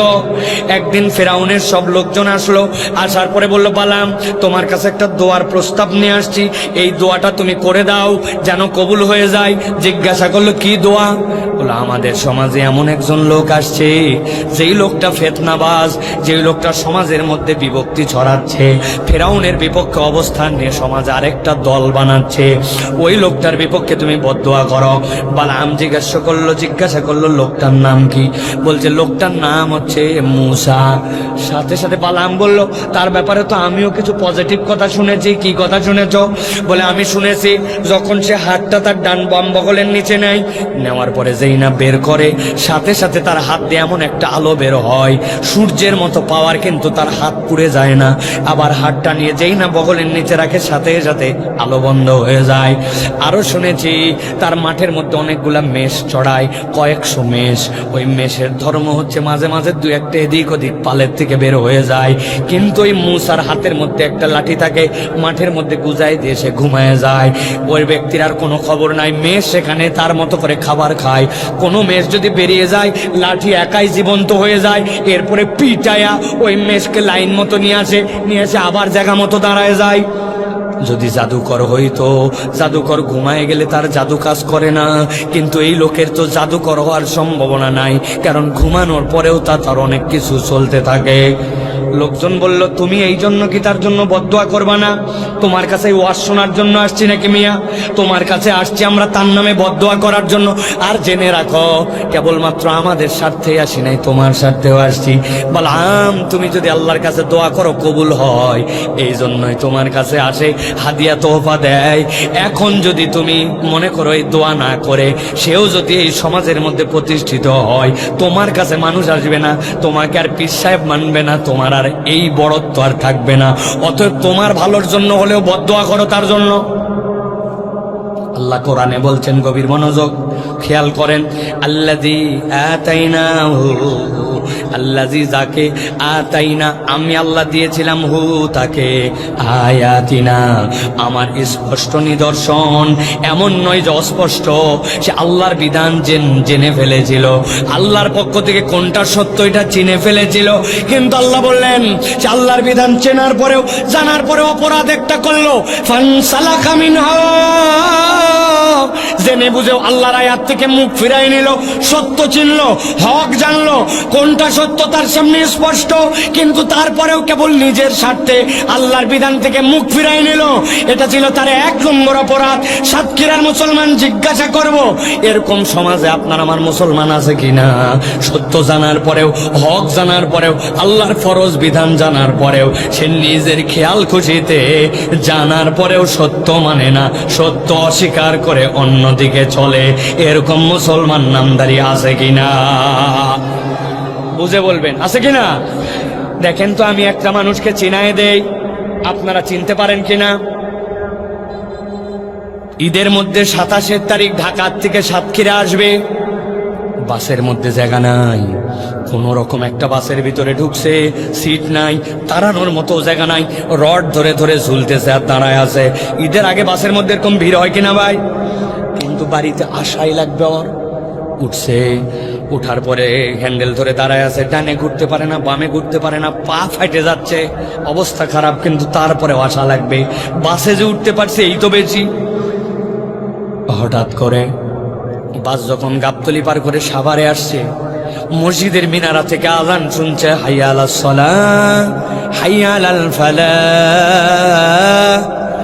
লোকের ভিতরে সাথে সাথে মনে হয়েছে আসরের রক্ত তো হয়ে গেছে, নামাজ তো পড়া লাগবে, কিন্তু বাস তো দাঁড়ায় না। চিন্তা করছে দাঁড়ায় নামাজ পড়বো, চিন্তা করছে অজু তো নাই, এখন অজু নাই তো তায়াম্মুম করবে, তায়াম্মুমের পরিবেশ নাই। প্রথমে তো কেবলার দিকে অন্তত মুখ ফিরে নামাজ শুরু করা লাগবে, সেই পরিবেশও নাই, ধরেই থাকা যায় না। ভিতরে তার কষ্ট জ্বলে যাচ্ছে, পুড়ে যাচ্ছে। আহারে, কিসের ঈদ করতে যাচ্ছি আমি, রমজান মাসে আসরের নামাজ আমার কাজা হয়ে যাচ্ছে, মন ভর্তি ব্যথা, কিন্তু তার উপায় নাই। এরকম করতে করতে সূর্যটা ওই দিন ডুবে গেছে, আসরের নামাজটা তার হয় নাই। বুঝে থাকলে একসাথে উত্তর দেন। এই লোকটা যে নামাজটা পড়তে পারলো না, পরিস্থিতির কারণে তার নামাজ মিস হয়ে গেল, এই লোকটা যে নামাজটা বাদ দিল, এইটা কি সে ইচ্ছায় বাদ দিছে না অনিচ্ছায়? অনিচ্ছায় তার বাদ চলে গেছে নামাজ, ইচ্ছা ছিল উপায় পায় নাই, ঠিক কিনা? কিন্তু আপনার এলাকায় এরকম ভিআইপি লোক আছে কিনা? আসরে আজান হয়ে গেছে, উনি তখন ঘেরের মধ্যে মালকাচ্চা দিয়ে কাজ করে, ক্যারাম বোর্ড খেলে, চায়ের দোকানে আড্ডা মারে, ইচ্ছা মতো ঘোরাফেরা করে, মোবাইল ঠেলে আর ফেলে, মসজিদের পাশ দিয়ে সাইকেল মেরে চলে যায়, মসজিদের পাশ দিয়ে মোবাইল দিয়ে চলে যায়, মসজিদের পাশেই দোকান, ওই দোকানে বসে আড্ডা মারে, কোনো অজুহাত নাই। কিন্তু নামাজ তার প্রতি ফরজ, জানার পরেও আল্লাহর ঘরে সাড়া দেয় না, নামাজ পড়ে না। এরকম মুসলমান আপনার এলাকায় আছে না নাই? এবার বুঝে থাকলে বলতে হবে, এই লোকটা যে নামাজ বাদ দিল, এইটা কি অনিচ্ছায় না ইচ্ছায়? একটা মুখ বন্ধ থাকলে খবর আছে, এটা কি অনিচ্ছায় না ইচ্ছায়? ভালো করে গভীর মনোযোগ খেয়াল করেন।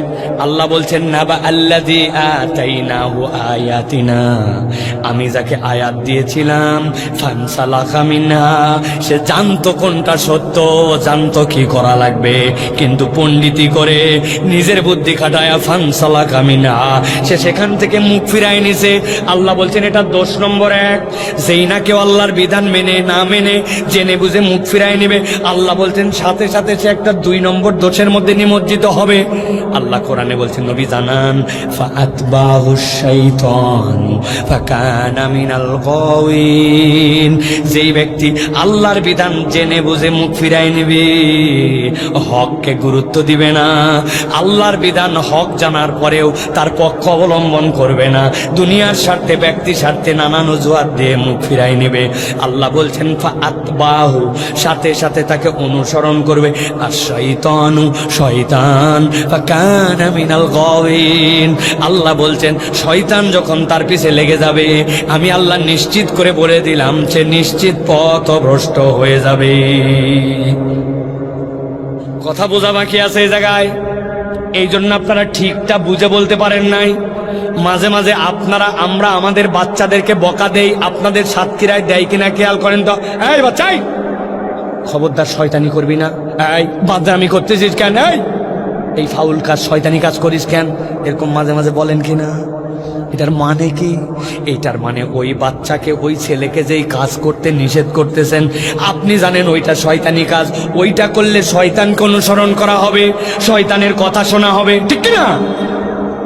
কিন্তু আল্লাহ এই জায়গায় ভিন্ন কথা বলেছেন। ভাই, দিলের কান দিয়ে কথাগুলা বোঝেন। আল্লাহ বলছেন আল্লাহর বিধান থেকে মুখ ফিরাই নিছো, তুমি এখন শয়তানের অনুসরণ করো না। ফাআতবাহু শাইতান, শয়তান এখন তোমার অনুসরণে। আর একবার যার পিছে শয়তান লাগবে, ফাকানা মিনাল গাওয়িন, আল্লাহ বলছেন পথভ্রষ্ট না হলে তার আর কোনো উপায় নাই। তাহলে এখানে অপরাধ কয়টা? যুবকরা বলো কয়টা? জোরে বলেন কয়টা? আল্লাহ বলছেন নবী আপনি সামনে বাড়ান, চলেন সামনে দিকে একটু আগাই। আল্লাহ বলছেন ওয়ালাউ শিনা লারাফানাহু বিহা, ও আমার হাবিব আপনি বলে দেন, যদি ওই ব্যক্তি আল্লাহকে মেনে নিত, দ্বীনের বিধান মেনে নিত, কোরআন মেনে নিত, ইসলামের পক্ষে থাকতো, গাফলতি না করত, নিজে নিজে পণ্ডিতি না করত, আল্লাহর বিধানের উপরে মাথা না কাটাতো, ওয়ালাউ শিনা, যদি আমি আল্লাহ চাইতাম, লারাফানাহু বিহা, ওই মানার দ্বারা তার মর্যাদা আরো দ্বিগুণ বাড়াই দিতাম, তার ইজ্জত আসমানে উঠাই দিতাম। আল্লাহু আকবার। কিন্তু আল্লাহ বলছেন আগে তো 2টা অপরাধ করছেই, ও আমার হাবিব এইটুকুতে থেমে থাকে নাই, সে আরো 2টা অপরাধে নিজেকে জড়িত করেছে। এবার একসাথে বলেন, আগে ছিল 2টা অপরাধ, পরে আরো 2টা অপরাধ, তাহলে টোটাল অপরাধ কয়টা? সবাই বলে নাই কয়টা? হাতগুলা নিচে নামান, এরকম করে রেডি করবেন, ডান হাত বের করে দেখাবেন, একসাথে হাত তুলে টোটাল অপরাধ কয়টা? যারা হাত তোলেন নাই আরেকটা সুযোগ দিলাম, হাত নামান, একসাথে হাত তোলেন, টোটাল অপরাধ কয়টা? শেষ সুযোগ দিলাম। আমি অন্তত 10-15 জন দেখছি তারা হাত তোলে নাই। আমি একদম চেহারা বলে দিতে পারবো। একসাথে বলেন আবার, টোটাল অপরাধ তাহলে কয়টা? হাত নামান। অনেকেই চিন্তা করছে প্রত্যেক হুজুর নিয়ে আইছে খালি হাত তোলো হে করো। এর কারণ আছে ভাই, অধিকাংশ আমাদের ওয়াজ বাড়িতে যায় না, সব ওয়াজ মাঠে থাকে। বক্তা খানিকক্ষণ ওয়াজ করে, খানিকক্ষণ গরম মারে, খানিকক্ষণ গজল গায়, খানিকক্ষণ কি গল্প শোনায় আবার শেষে বলে আজকে ওয়াজ শেষ করতে পারলাম না, আবার যদি দেখা হয় ইনশাআল্লাহ শেষ করব, মানে আগামী বছরের দাওয়াত কনফার্ম। আমি কোনো বক্তার সমালোচনা করতেছি না, বুঝানোর জন্য বললাম আমার টার্গেট আজকের ওয়াজ মাঠে থাকবে না, বাড়িতে যাওয়া লাগবে, ঠিক না? মহিলারা ওয়াজ শুনতেছে, মহিলারা ওয়াজ শুনতেছে নাকি ভাই? শুনতেছে? শিওর আপনারা? বহু মহিলা ওয়াজ শুনতেছেন, আমি শিওর। আসছে, আসার পরে দেখে ছোটবেলায় একটা মেয়ের সাথে দেখা হয়েছিল, ওর আবার বিয়ে হয়েছে, ওর আবার বাচ্চা হয়েছে। তুই মরজি না, তোর আবার বিয়ে হয়েছে, তোর আবার শোল। এই যে গল্প উঠছে, ওর ননদ শাশুড়ি, এই কাহিনী করতে করতে ওয়াজ শেষ। আছে না ভাই? আবার অনেকে কোলে করে একটা রেডিও চ্যানেল আনছে, কারোটা 11 মাস বয়স, কারোটা 2 বছর। আসার পরের থেকে ওই খালি হ্যাঁ, বাকি লোকের ওয়াজ শোনা শেষ। আছে কিনা ভাই?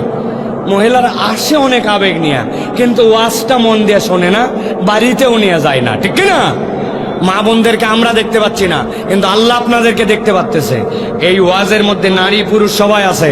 তাহলে মা বোনেরা বলেন তো আল্লাহকে হাত দেখায়া যে তাহলে টোটাল অপরাধ আল্লাহর নবীকে দিয়ে আল্লাহ জানাতে বলছেন কিয়ামত পর্যন্ত মানুষের জন্য কয়টা? একসাথে সবাই হাত তুলবেন, টোটাল অপরাধ কয়টা? আলহামদুলিল্লাহ, হাত নামান। তাহলে আগে ছিল একটা জেনে বুঝে আল্লাহর বিধান অস্বীকার করা, মনে আছে তো? 2 নম্বর, শয়তান তার পিছনে লেগে যাওয়া। এবার চলেন সামনে বাড়াই। আল্লাহ বলছেন ওয়ালাউ শি'না লারাফা'নাহু বিহা, যদি আমি আল্লাহ চাইতাম তার মর্যাদা আসমানে উঠাই দিতাম। ওয়ালাকিন্নাহু আখলাদা ইলাল আরদ, ওই ব্যক্তির 3 নম্বর অপরাধ, ওই ব্যক্তিটা নিরেট দুনিয়াদার হয়ে গেছে। আরবিতে খুলদুন মানে এমন চতুষ্পদ জন্তু যারা ঘাস খায়, খড় খায়, পানি খায়, সব সময় তারা মাটির দিকে মাথা নিচু করে থাকে। মাঝে মাঝে কাল্লা উঁচু করলেও ওর জমিনমুখী সব সময় ওই প্রাণীগুলা সব সময় মাটির দিকে মুখ নামায় রাখে। এরকম প্রাণী চিনেন ভাই? গরু চেনেন না? ছাগল চেনেন না? আল্লাহ বলছেন আরবিতে এদেরকে খুলদুন। কিন্তু আল্লাহ বলছেন এই দুনিয়ায় কত মানুষ আছে হালাল হারামের বিবেচনা করে নাই, আল্লাহ রাব্বুল আলামিনের হুদুদকে মানে নাই। ওই ব্যক্তিরা আখলাদা ইলাল আরদ, ওর কেবল দুনিয়া চায় আর দুনিয়া যায়। দুনিয়ার স্বার্থে সে যা ইচ্ছা তাই করছে। সত্যকে মিথ্যা বানাইছে, মিথ্যাকে সত্য বানাইছে। ভুয়া সাক্ষী দিতেও সমস্যা বোধ করে নাই। পড়ালেখা করে বিচার বোঝার পরেও 2 নম্বর বিচার করতে তার হাত কাঁপে নাই। আল্লাহ বলছেন ওয়ালাকিন্নাহু আখলাদা ইলাল আরদ। আপনার আমার এলাকাও এরকম লোক আছে, চেনেন আপনারা ভাই? চেনেন? দুনিয়ার স্বার্থে যা ইচ্ছা তাই করতে পারে। আল্লাহ, আল্লাহ রাসূল, ধুত্তুরি এইগুলাকে গোনেই না, আছে কিনা? আমি 2-1 জনকে চিনি। ঈদের সময় 2-1 জনের সাথে আপনাদেরও দেখা হয়েছিল, দেখেন তো চিনেন কিনা। কাপড় কেনার জন্য এক দোকানে গেছিলেন, যাওয়ার পরে কাপড় পছন্দ হয়েছে। দোকানদার হঠাৎ করে বলতেছে দাম কত, শোনার পরে বলছে আপনার মতো চেনা লোক বলে কেনা দামে দিলেন। বাপ দাদার জন্মে আপনাকে দেখেনি, আপনাকে বানাইছে চেনা লোক। 1000 টাকা আপনার কাল্লা কেটে ফেলছে, বলছে কেনা দামে দিলেন। আছে কিনা ভাই? ওর দোকান হালাল, ব্যবসা হালাল, কাপড়ও হালাল, মুনাফা করাও হালাল, কিন্তু দুনিয়ার সামান্য একটু স্বার্থের জন্য টন টন করে মিথ্যা কথা বলে। এরকম মুসলমান আছে কিনা? আছে? মসজিদের মধ্যে নামাজ পড়ে, কিন্তু সকালবেলা কোদাল নিয়ে যখন মাঠে কাজ করতে যায়, লোকজন জিজ্ঞাসা করছে, বাবাজি এত ফজর বেলা কই যাও চাচা? কয় বাবা রোদ উঠলে আর কাজ করতে পারি না, মাথা গরম হয়ে যায়, এই জন্য জমির একটু আল কাটতে যায়, আমার ঘেরের একটুখানি আল সমান করতে যায়। আসলে টার্গেট ভিন্ন, ওর সাথে যার ঘের লাগানো, ওর সাথে যার ভুঁই লাগানো, ওই পারের লোক এখন আল কাটে পারে নাই, উনি কোদাল দিয়ে আল কাটার নাম করে 4 আঙ্গুল একটু জমি ঠেলতে যায়, সাতক্ষীরায় না। ভালো করে বোঝেন, 1 বিঘা জমি আপনার হালাল, এই 4 আঙ্গুল আপনি মাত্র ঠেলছেন। ওই 4 আঙ্গুলে ধান যদি লাগান, সর্বোচ্চ আপনার 5 কেজি ধান হয়েছে, আর এদিকে আপনার 20 মণ ধান হয়ে গেছে। ওইটার খাজনা নাই, খারিজ নাই, দাড়ি টুপিওয়ালা, কিন্তু লোক সামলাতে পারে নাই, কোদালের কবজে দিছে। ওই 4 আঙ্গুল হারাম তার জন্য, ওই লোক নামাজ পড়ে আল্লাহ মানে, তারপরেও দুনিয়াদার হয়ে যাওয়ার কারণে লোক সামলাতে পারে নাই। আছে কিনা? কত মুরব্বী আছে যায় দেখেন, বুড়া হয়ে গেছে, হজ করে আসছে, কিন্তু এখন পর্যন্ত বনের জমি ফেরত দেয় নাই। বন জমি সাথে আসলে বলে, বোন রে, ভিটার জমির ভাগ নেওয়া লাগে না, সংসারে বরকত হয় না, বদমাইশ নম্বর 1। এইরকম কতগুলা বুড়া দাড়িওয়ালাও আমাদের সমাজে আছে কিনা?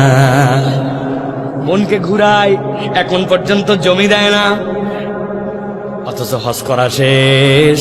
বাপ বলে গিয়েছিল, আমি মরার পরে ইনসাফ মতো বন্টন করে দিস। আল্লাহ বলছেন, ওয়ালাকিন্নাহু আখলাদা ইলালাত, দেখতে মানুষ মানুষ মনে হলেও আল্লাহ বলছেন এরা চতুষ্পদ জন্তুর থেকেও নিচে। ভালো করে বোঝেন, এটা 3 নম্বর অপরাধ। গভীর মনোযোগে খেয়াল করেন, আল্লাহ বলছেন নবী জানান, তাদের 4 নম্বর একটা অপরাধ আছে। কি অপরাধ? আল্লাহ বলছেন, ওয়াত্তাবা হাওয়া ফামাসালুহু কামাসালিল কালব ইন তাহমিল আলাইহি ইয়ালহাস আও তাতরুকুহু ইয়ালহাস যালিকা মাসালুল কওমিল্লাযীনা কাযযাবু বিআয়াতিনা। আল্লাহ বলছেন ওই মানুষগুলার 4 নম্বর অপরাধ, ওই মানুষগুলা হচ্ছে ওয়াত্তাবা হাওয়া, সবচেয়ে ডেঞ্জারাস পয়েন্ট। আল্লাহ বলছেন কেবলমাত্র জেনে বুঝে আল্লাহর আয়াত স্বীকার করছে এরকম নয়, কেবলমাত্র শয়তান তাদের পিছে লাগছে এরকম নয়, কেবলমাত্র নিরেট দুনিয়াদার হয়েছে এরকম নয়। তাদের 4 নম্বর অপরাধ, ওই মানুষগুলা মন পছন্দ জিন্দেগি চালায়, আল্লাহ আল্লাহ রসুলও মানে, আবার নিজের দিল যতটুকু টানে সেটাও আবার পালন করে। এরকম মুসলমান আপনার আমার এলাকায় আছে কিনা? খবরদার আর আছে বলবেন না, বলেন আমরা। কিসের আছে? আছে আবার কি জিনিস? ও চাচা, আপনার মুখে এখনো দাড়ি নাই কেন? আপনার বয়স তো 70+। বলছে বাবা দাড়ি রাখলে চুলকায়, আর তোমার শাশি আম্মা দাড়ি রাখা পছন্দ করে না। ওরে মরদ, আছে কিনা এরকম? আমার আল্লাহ রাব্বুল আমিন দাড়ি রাখতে বলছেন, নবী বলছে, ওই বেটা দাড়ি রাখে না, অথচ মুসলমান পরিচয় দেয়, মানে আল্লাহ মানে, আবার নিজের দিলও মানে, উনার বউ ইলা, আবার আল্লাহ ইলা। আছে কিনা? ও তরুণ ও যুবক, তোমার মুখে দাড়ি নাই কেন? বলে হুজুর সামনে বিয়ের কথাবার্তা চলতেছে, যেই মেয়ের সাথে কথা ওই মেয়ে আগেই বলছে দাড়িওয়ালা ছেলে পছন্দ করে না। আমি আপনার কাছে দ্ব্যর্থহীন কণ্ঠে বলে দিতে চাই, কোন মেয়ে যদি দাড়ি পছন্দ না করে, ওই মেয়েকে বিবাহ করা জায়েজ নাই। আমার আল্লাহ বলছেন, ওয়া ইন্নাকা লাআলা খুলুকিন আযীম, ও আমার হাবিব, আপনাকে আমি পৃথিবীর জন্য role model, smart man of the world till to the কিয়ামত, কিয়ামত পর্যন্ত আপনাকে আমি শ্রেষ্ঠ স্মার্ট বানালাম। আর আপনি বলতেছেন দাড়ি রাখলে আনস্মার্ট লাগে। এইটা না বুঝে বললে সমস্যা নাই, বুঝে বললে আপনার ঈমান চলে যেতে পারে, ঠিক না? ভালো করে বুঝে নেন। ঢাকায় নাকি এক ছাত্রকে এক শিক্ষক বলছিল, দাড়িটা এরকম একটু পুকু পুকু লম্বা, বলছে তোক দেখতে ছাগল ছাগল লাগে। আছে না অনেকের এরকম দাড়ি? ওই স্যার যেই বলছে, মনে করছে এই ছেলে তো বিরাট বড় প্রেস্টিজের মধ্যে পড়ে যাবে, ছেলে আবার বুদ্ধিমান। বলছে sir you are absolutely right, আপনি যা বলছেন কথা ঠিক। তোক করলাম আমি অপমান, আর তুই বলতেছিস কথা ঠিক, ব্যাপারটা কি? বলছে স্যার আমার যা আছে আপনি তো তাই বলছেন, তবে আমারও একটা মনের কথা আছে, আপনি সাহস দিলে বলবো। বলছে বল, কি বলবো? বলে আমার দাঁড়িয়ে এরকম ছাগলের মতো জন্য আপনি বলছেন আমাকে দেখলে ছাগল ছাগল লাগে, আপনার কথার সাথে আমি শতভাগ একমত, তবে আপনার চেহারার দিকে আমি যতবার তাকাই ততবার আমার কুত্তা কুত্তা লাগে। কুত্তার মুখে দাঁড়িয়ে আছে ভাই, আপনি কেমনে তাহলে ওয়াত্তাবা হাওয়া, আপনি আল্লাহকেও মানেন, আবার আপনি আপনার মন পছন্দ জীবনও চালান, এরকম মুসলমান আছে কিনা? 1 মাস মহিলা রোজা করছে, বাপ রে বাপ হেজাব করছে, পর্দা পুশিদার সাথে চলছে, কিন্তু ঈদের দিন যখন হয়েছে উনি 3 পিস 2 পিস 1 পিস পরে রাস্তাতে মেকআপ মেরে ঘুরে বেড়াইছে, উনার কোনো পর্দাও নাই পুশিদাও নাই। রোজা মানলেন কার হুকুমে আর বেপর্দা ঘুরলেন কার হুকুমে? সাতক্ষীরা অঞ্চলে এরকম মেয়ে মানুষ আছে না? না আছে, এরকম মহিলা আছে। মাহফিলে আসছে ওয়াজ শোনার জন্য, মা আসছে হাত মোজা পরে পা মোজা পরে মুখ ঢাকায়া, সাথে একটা 18 বছর ধরে নিয়ে আসছে, উনি খালি পরে আসছে 3 পিস পরে। জিজ্ঞাসা করছে আরে বেটি তোমার বয়স 60 বছর হয়েছে, তোমার পর্দার বিধান হালকা, আর যে বেটির পর্দা করা লাগবে তার অবস্থা কেন? বলতেছে বেশি বকাবকি করো না, আমিও বিয়ার পরে পর্দা ধরছি, বেটিও বিয়ার পরে পর্দা ধরবে নি। আছে কিনা এরকম, আছে কিনা? আপনি কোনটা আল্লাহর হুকুম আপনি বুঝলেন না? ওয়াত্তাবা হাওয়া, আল্লাহ বলছেন তুমি তোমার মনকেও ইলা বানাইছো, আবার আল্লাহকেও মানো। এইরকম টাউট মার্কা মুসলমান নারী পুরুষ আছে কিনা? আবার বলে আছে, বলেন আমরা এত বড় দাড়িওয়ালা, আসরের নামাজের পরে চায়ের দোকানে বসে পান খাইছে একটা হাকিমপুরি বাবা, খিলাল করতেছে। এমন সময় এক লোক যায় বলছে ভাই 1000 টাকা হাওলাত দেন, বাচ্চাকে ডাক্তার দেখানো লাগবে। বলছে ঝামেলা পাকাস না, হাতে টাকা নাই।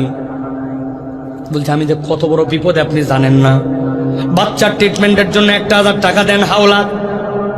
বলছে বললাম হাতে টাকা নাই।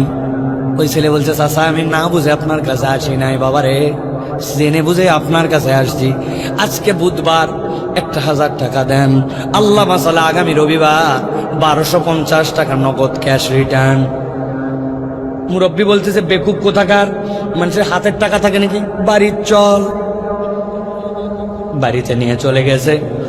বাড়িতে যাওয়ার পরে 1000 টাকা বাইর করে দে বলছে, লাগলে বল আরো। তো চাচিও কিন্তু এই ব্যবসা করে, বসে থেকে কি করবে মহিলা মানুষ, 2টা টাকা খাটায়।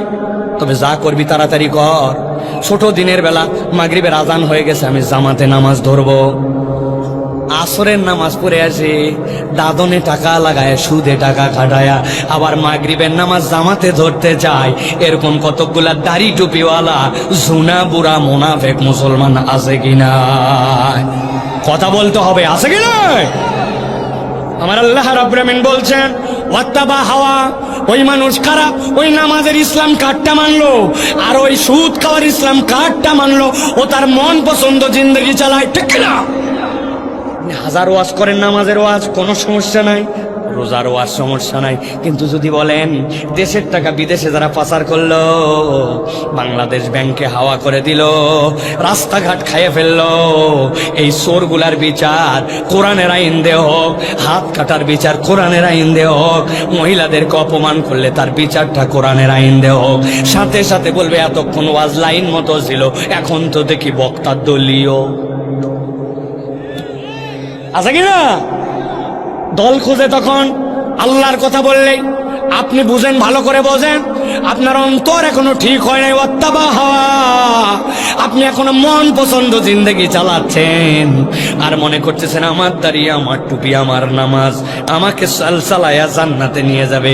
জান্নাতে যাওয়া এত সোজা নয়। আল্লাহ বলছেন উদখুলু ফিস সিলমি কাফা, আংশিক নয়।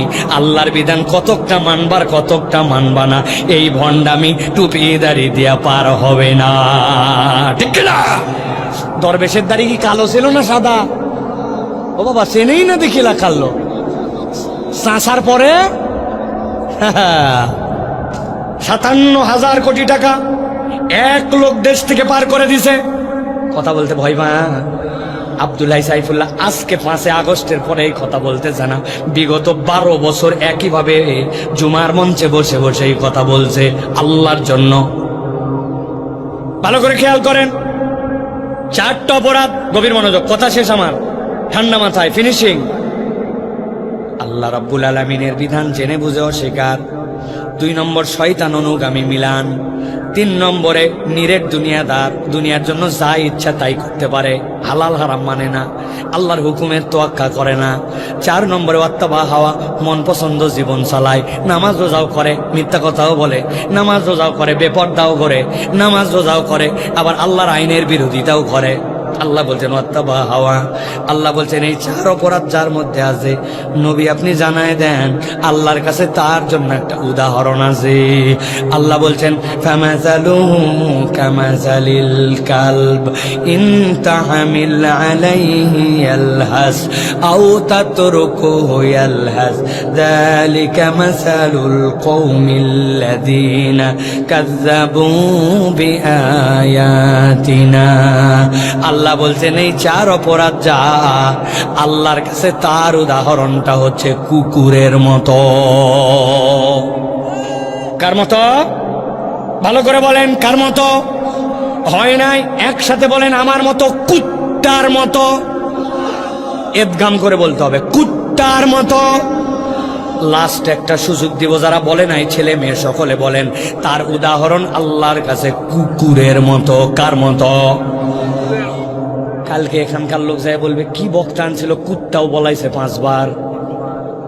ভাইরে এমনি এমনি বলাই নাই, কারণ আছে। আপনি যা ভাবতেছেন তা নয়, আপনি ভাবতেছেন এই 4 অপরাধে অপরাধী, অতএব আল্লাহর কাছে কুত্তার মতো। কারণ কুত্তা একটা খারাপ প্রাণী, নাপাক প্রাণী, ঘেউ ঘেউ করে, কুত্তা নোংরার মধ্যে থাকে, ময়লা খায়, এই জন্য বোধহয় আল্লাহ কুত্তার উদাহরণ দিয়েছেন। জি না, এই বোর্ডটা মাথার মধ্যে ঢোকানোর জন্যই কুত্তাটা 4 বার বলাইছি। দুনিয়াতে এমন কুকুর আছে মানুষের থেকেও বিশ্বস্ত, মানুষের থেকেও বেশি প্রভুভক্ত, কৃতজ্ঞ। জাপানে এক কুকুর তার মালিক হারায় যাওয়ার পরে 5 বছর স্টেশনে ওই গেটের সামনে বসেছিল, ওখানেই 5 বছর ওইটা আমি আসতো। তার কেউ বুঝাতে পারে নাই তার মালিক আর দুনিয়ায় নাই, কিন্তু সে মালিকের প্রতি এমন ফেদ ছিল, 5 বছর আসতো। জাপান রাষ্ট্রীয় স্বীকৃতি দিয়েছে ওই কুত্তা মারা যাওয়ার পরে। প্রভুর প্রতি এমন বিশ্বস্ত দুনিয়ার কোনো কুকুর দেখা যায় নাই। তাহলে অনেক কুকুর আছে মানুষের থেকে বিশ্বস্ত, ঠিক কিনা? আপনি ঠিক বললেও ঠিক, না বললেও ঠিক, কারণ আমার কাছে উদাহরণ আছে। আমি একদিন এক চায়ের দোকানে চা খেতে বসছি। চা খেতে বসার পরে আমি বহু জায়গায় এটা বলি, আমার চায়ের সাথে কিছু ডুবাই খাওয়া লাগে, এটা বদ অভ্যাস। একটা বিস্কুট, একটা টোস্ট, একটা কিছু জুবাই খেলে আমার ভালো লাগে। আপনারাও খান নাকি ভাই? বুঝে বলেন, খান আপনারা? ঠিক আছে, আমার দলের লোক। এখন চায়ের মধ্যে কি ডুবাই খাবো, উপরে তাকাইছি, তাকায় দেখে একটা এনার্জি বিস্কুট ঝুলতেছে, 5 টাকা দাম। কয় পিস থাকে ভাই? জি না, 3 পিস। এখন একটা কমায় দিছে, আমি আপনি জানেনই না, দাম সমান কিন্তু মাল নাই। এত বড় বড় চিপসের প্যাকেট খালি ঝনঝন ঝনঝন করে। কিরে, মাছের মধ্যে না অক্সিজেন দেওয়া লাগে, তুই চিপসের মধ্যে এত অক্সিজেন দিলি কেন? আসলে ভিতরের মাল কমায় দিছে, কিন্তু সাইজ কমায় নাই, প্যাকেট বড়, ঠিক কিনা? এখন আমি ওই বিস্কুট নামাই চায়ের মধ্যে দিয়ে ডুবাইছি। যেই না ডুবাইছি, কোত্থেকে একটা লোক যেন হাজির, আসে বলতেছে আপনি সাইফুল্লাহ ভাই, 5 বছর আপনার ওয়াজ শুনি, হায় হায়, জীবনে বাস্তবে দেখবো। এই দেখেন আমার গায়ের কাঁটা দিয়ে ফেলছে, আমার তো বিশ্বাস হচ্ছে না আপনাকে দেখছি। ওরে বাবা, উত্তেজিত এক লোক।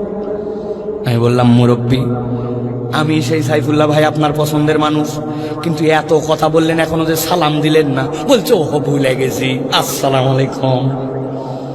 উত্তেজনা অনেক সময় মানুষের এরকম হয় কিনা ভাই? এই যে ওই লোককে বলছে আপনি বসেন, বাকি ছবি তোলা পরে কথা হবে, আপাতত চা খান। এই কথা বলতে আমার 8-10 সেকেন্ড গেছে। আমার মনে নাই আমি চায়ের মধ্যে বিস্কুট ডুবাই রাখছিলাম। এবার বিস্কুটটা তুলে যেই না মুখের কাছে নিতে যাব, দেখি বিস্কুট অ্যাক্সিডেন্ট করছে। বিস্কুট অ্যাক্সিডেন্ট করে নিচে যেই না পড়ে গেছে, সাথে সাথে কোথার থেকে একটা কুকুর ছিল, দূরের থেকে ভোঁ করে আছে, মাথা নিচু করে। আমি পা সরাতে দেরি, ওই দেখি মাথা নিচু করে 3 সাটা দিয়া ক্লিয়ার। ওই দিনের মতো সোয়া 2 বিস্কুট দিয়ে আমি আমার খাওয়া শেষ করে নামাজে চলে গেছি। পরের দিন আবার ওই জায়গায় এসে বসছি। বসার পরে যাই না চা খাবো, চা খাওয়ার আগেই দোকানে অর্ডার করা মাত্র দেখি কুত্তা আসছে, মাথা নিচু করে লেজ ডাউন দিয়া এরকম করতে করতে আমি দোকানদারকে বললাম, ভাই কুকুরটা সরান, নামাজ পড়তে যাবো, গায়ের সাথে লাগলে নাপাক লেগে থাকলে মুসিবত। বলছে হুজুর আপনার গায়ে ওই লাগাবে না, কিন্তু ওই কুকুর তো আপনার অপরিচিত না। আমি বললাম কোত্থেকে আমার আবার পরিচিত কুত্তা আসলো? বলছে গতকালকে যে কুকুরকে আপনি একটা বিস্কুট খাওয়াইছিলেন, এটা ওই কুকুর। তাকায় দেখেন লেজ নামানো, কান নামানো, মাথা নিচু করে আপনার কাছে কৃতজ্ঞতা জানাতে আসছে। আমি সাতক্ষীরার মুসলমানের কাছে প্রশ্ন রাখতে চাই, যেই কুকুর মাথা নামায় আজকে কৃতজ্ঞতা জানায়, লেজ নামায় আমার কাছে বিনয় প্রকাশ করে, ওই কুকুরকে কি গতকালকে আমি বিস্কুট খাওয়াইছিলাম নাকি বিস্কুট পড়ে গেছিল? বিস্কুট খাওয়াইছিলাম না বিস্কুট অ্যাক্সিডেন্ট করছিলাম? ভালো করে মাথার মধ্যে নিয়ে ফেলেন, একটা পড়ে যাওয়া বিস্কুট চেটে খেয়ে কুকুর পরের দিন কৃতজ্ঞতা জানায়। কিন্তু এমন অনেক মানুষ খুঁজে পাবেন টাকা হাওলাত দিছেন, নেওয়ার সময় কি অনুনয় বিনয়।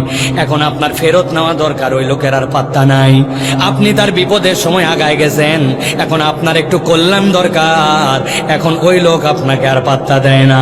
তার যখন অভাব ছিল, তার যখন বিপদ ছিল, মুসিবত ছিল, তার পাশে দাঁড়াইছেন, এখন আপনার একটু প্রয়োজন, আপনাকে চেনে না। উপকার তো দূরের কথা, সুযোগ পাইলে বাঁশ দিতেও ছাড়ে না। এরকম মানুষ আছে কিনা? আছে? ভালো করে বোঝেন। তাহলে আল্লাহ বললেন ফামাসালুহু কামাসালিল কালব, ওই 4 দোষে দুষ্ট যারা, আল্লাহ বলছেন তাদের উদাহরণ কুত্তার মতো। কার মতো? কুকুর তো মানুষের থেকে অনেক ক্ষেত্রে ভালো। কেন আল্লাহ কথা বললেন? আল্লাহ বলছেন, নবী ব্যাখ্যা করেন। আল্লাহ বলতেছেন ইন তাহমিল আলাইহি ইয়ালহাস আও তাতরুকহু ইয়ালহাস যালিকা মাসালুল কওমিল্লাযীনা কাযাবু বিআয়াতিনা। ও আমার হাবিব জানায় রাখেন, কুকুরের একটা চরিত্র আছে। কুকুরের পিঠে কেউ বোঝা চাপায় না, কিন্তু কুকুরকে যদি কেউ বোঝা চাপায় তাও হাঁপায়। কুকুরকে স্বাভাবিকভাবে দাবড়ানি দিলেও সে হাঁপায়। লাহাসুন শব্দের অর্থ পিপাসা লেগে গেলে জিহ্বা বের হয়ে যায়। কুকুরের পিপাসা লাগলে শীতকালেও জিহ্বা বের হয়, গরমের দিনেও বের হয়, দৌড়ালেও বের হয়, থেমে থাকলেও বের হয়। আল্লাহ বোঝাতে চান, কুকুর যেরকম লোভাতুর, কুকুরের যেরকম জিহ্বা বের হয়, এটা সব সময়ের জন্য। কুকুর যেরকম অস্থির, আমি আল্লাহ তোমাকে জানায় রাখলাম, তুমি যেই হও না কেন, আল্লাহর বিধান যদি জেনে বুঝে অস্বীকার করো, শয়তান তোমার অনুগামী হয়, নিরেট দুনিয়াদার হও। আর তোমার যদি নিজের মন পছন্দ জীবন চালাও, আমি আল্লাহ গ্যারেন্টি দিলাম, দুনিয়া আখেরাত তোমার জীবনটা ওই কুকুরের মতো অস্থির আর কুকুরের মতো অভাবযুক্ত হবে। হিসাব মিলান, ঠিকঠাক বলার দরকার নাই। আপনার আমার জীবনে স্থিরতা নাই, চাই আরো চাই, চাওয়ার কোনো শেষ নাই, যত পাই আরেকটু চাই। কথা ঠিক না? ও হুজুরও বাদ নাই, সবার জীবনের কম। আমার তরুণরা ভাবতেছে হুজুর আপনার ওয়াজ রাখেন তো। দুনিয়া এখন updated modern world, 5G world, 6G world, এখন একটু অস্থিরতা থাকবে। দেখেন না, টাওয়ারের কারণে ডাবের ভিতরের পানি চলে যাচ্ছে, তো মানুষ তো একটু অস্থির হবে। আমার কথাও তাই, দুনিয়ার জীবন একটু অস্থির পার করলামই, কিন্তু আল্লাহ কেবল দুনিয়ার জীবনের কথা বলেন নাই। মানুষের একদিন খাটলি নামক যানবাহন তার সামনে এসে যাবে, মৃত্যু হয়ে তার এই জিন্দেগিটা পার হয়ে যাবে, কবরের জীবন শুরু হয়ে যাবে। আমি আপনার বিবেকের কাছে জিজ্ঞাসা করতে চাই, দুনিয়া না হয় পার করলাম এরকম করেও, কিন্তু কবরে যাওয়ার পরেও জীবনটা যদি কুত্তার মতো হয়, তাহলে ওই দিনকে আর বাঁচার কোনো উপায় থাকবে? কথা বলেন, থাকবে? আল্লাহ রাব্বুল আমিন বলতেছেন, ও আমার হাবিব শেষ করেন, আমিও শেষ করি। আল্লাহ বলছেন যালিকা মাসালুল কওমিল্লাযীনা কাযাবু বিআয়াতিনা। এটা সব কওমের জন্য উদাহরণ নয়, এটা ওই কওমের জন্য উদাহরণ যাদের কাছে আল্লাহর আয়াত আসার পরেও, বুঝানোর পরেও, রাত 12:15 পর্যন্ত ওয়াজ করার পরেও, তারপরেও বাড়িতে যেয়ে বলবে আল্লাহর আয়াত না মানলে কি হয়। আল্লাহ বলছেন ফাকসুসিল কসাসা লাআল্লাহুম ইয়াতাফাক্কারুন। হাবিব আপনাকে দায়িত্ব দিলাম, আপনি কি ইচ্ছাটা জানাই দেন, ঘটনাটা বলে দেন, আশা করা যায় তারা চিন্তা ভাবনা করবে। দুইটা প্রশ্ন দিয়ে আমার আজকের আলোচনা শেষ। আমরা কি আমাদের জীবনটা কুকুরের চাই না মানুষ? আল্লাহকে এক হাত তুলে দেখাতে হবে, কুকুর না মানুষ? সবাই আল্লাহ রাব্বুল আমিন কবুল করে। আল্লাহ বলছেন মানুষের জীবন কিভাবে হবে? ফাকসুসিল কসাসা লাআল্লাহুম ইয়াতাফাক্কারুন, জানায় দেন আশা করা যায় তারা চিন্তা করবে। আগের ঘলঘলিয়ার মাঠের আগত মুসলমান আর এই ওয়াজ শোনার পরের মুসলমান এক হয় না। লাআল্লাহুম ইয়াতাফাক্কারুন, আশা করা যায় তারা চিন্তা করবে। তাহলে আমরা চিন্তা ভাবনা করে আমাদের আগামীর পদক্ষেপ ফেলতে যদি রাজি থাকি, তাহলে আল্লাহকে লাস্ট কষ্ট করে দেখাই, আল্লাহ আমরা চিন্তাশীল হিসাবে যেতে চাই। রাজি আছে ইনশাআল্লাহ? কি চিন্তা করব? জেনে বুঝে আল্লাহর আয়াত অস্বীকার করব না, শয়তানের অনুসরণকারী হব না, ইচ্ছা মতো মন পছন্দ জিন্দেগি চালাবো না, আর আল্লাহ তোমার দিকে তাকায়া জীবন চালাবো, নিরেট দুনিয়াদার হয়ে জীবন চালাবো না। রাজি আছি? তাহলে চাই কি কুকুর না মানুষের জীবন? মানুষ। তাহলে মানুষ চিন্তা করে চলবে, ইনশাআল্লাহ আমাদেরকে কবুল করেন।